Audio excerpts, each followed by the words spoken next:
Ayan na guys, nailagay ko sa bari wrapper. Tapos niyan, i-roll ito. Yan, ganyan siya guys. Roll up, roll. Tapos i-fold yung gilid na yan.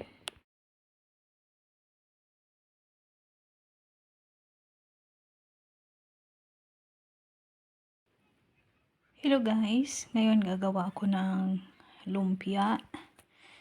Ito ang aking na mix na carrots saka yung giniling na baka. Nilagay ko dyan ay yung sibuyas na dahon tsaka celery.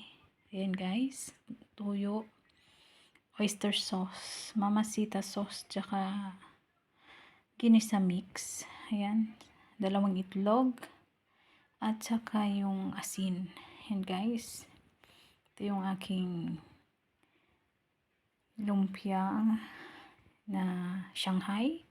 Ito naman sa isang side ay lumpia na gulay.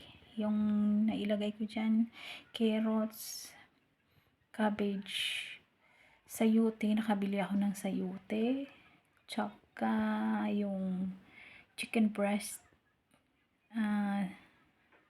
celery, tsaka sibuyas bombay. Ito naman yung aking Shanghai wrapper na naibili ko sa grocery at itong tubig. Yan guys.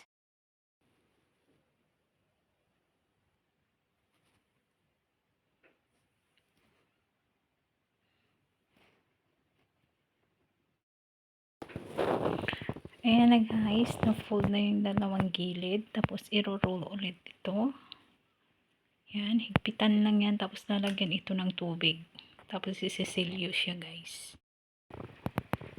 Ayan na siya guys, nalagyan ko na siya ng tubig. Tapos i-roll lang itong gilid na ito. Ayan.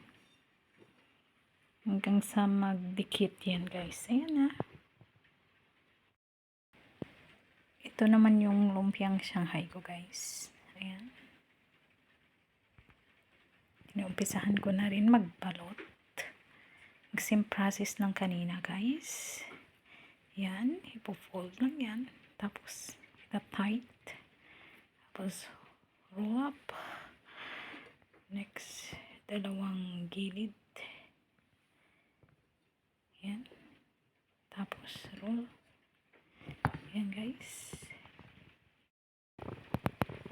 Ayan na siya guys. Nalagyan ko na siya ng tubig. Tapos i-roll lang itong gilid na ito. Ayan. Hanggang sa magdikit yan guys. Ayan na. Ayan guys. Nilagyan ko na rin ng tubig yung gilid. Tapos i-roll ulit. Ayan. Roll. Roll. Ayan. Ayan na guys, ang aking nabalot. Ayan. Medyo marami-rami na rin ito. At meron pa ditong natira. Kalahati pa guys.